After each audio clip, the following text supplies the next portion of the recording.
کسی کی زندگی کا سب سے بے بس لمحہ وہ ہوتا ہے جب وہ اپنی پوری دنیا کو ٹوٹتے دیکھ رہا ہوتا ہے اور وہ دیکھنے کے سوا کچھ نہیں کر پاتا۔ دوسروں کا تعقب اور پیچھا کرنے والے ہمیشہ مصروف اور تھکے ہوئے رہتے ہیں۔ محنت کریں ورنہ دوسروں کو آپ سے اقتدار چھیننے کے بارے میں سوچنا پڑے گا۔ اپنے آپ کو برائیوں اور منافقت سے پاک رکھیں۔ سب سے گہرا درد ہمارے اپنے وہموں، تصورات اور خوابوں کی وجہ سے ہوتا ہے۔ مہربان ہونا صحیح ہونے سے زیادہ اہم ہے۔ لوگوں کو بولنے والے ذہین دماغ کی نہیں بلکہ ایک نرم دل کی ضرورت ہوتی ہے جو سنتا ہو۔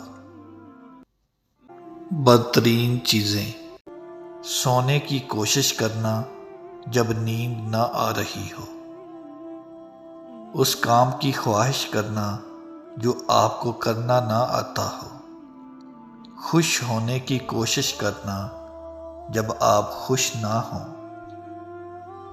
بھول جانے کا مطلب معاف کر دینا ہے۔ میں صرف الفاظ نہیں چاہتا۔ اگر آپ کے پاس میرے لیے صرف الفاظ ہیں تو بہتر ہے کہ آپ جائیں۔ غم سے نکلنے کا آسان طریقہ یہ ہے کہ وہی قدم پیچھے ہٹائیں جو قدم آپ کو وہاں لے کر گئے ہیں۔ بہت زیادہ پریشانیوں کے بعد خوشی کے لمحات ایک نعمت ہیں۔ ہر نیا دن ایک نئی امید لاتا ہے اور اس نئی امید کے سہارے زندگی کا دوبارہ آغاز کریں۔ اچھے اخلاق اس بات کی نشانی ہے کہ آپ کی تربیت اچھی ہوئی ہے۔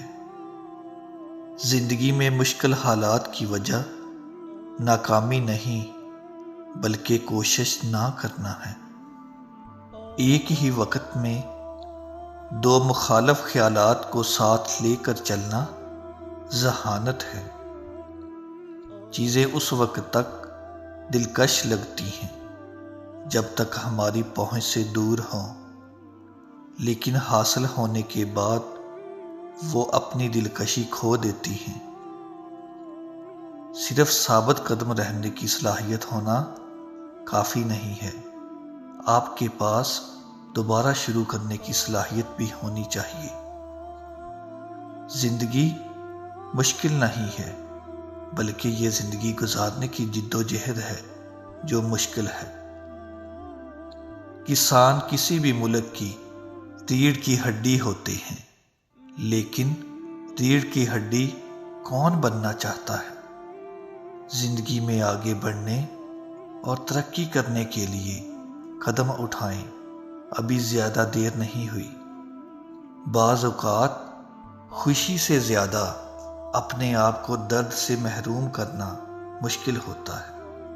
محنت نہ کرنے کے باوجود بھی بہت زیادہ امیدیں رکھنا ناکارہ لوگوں کی نشانی ہے۔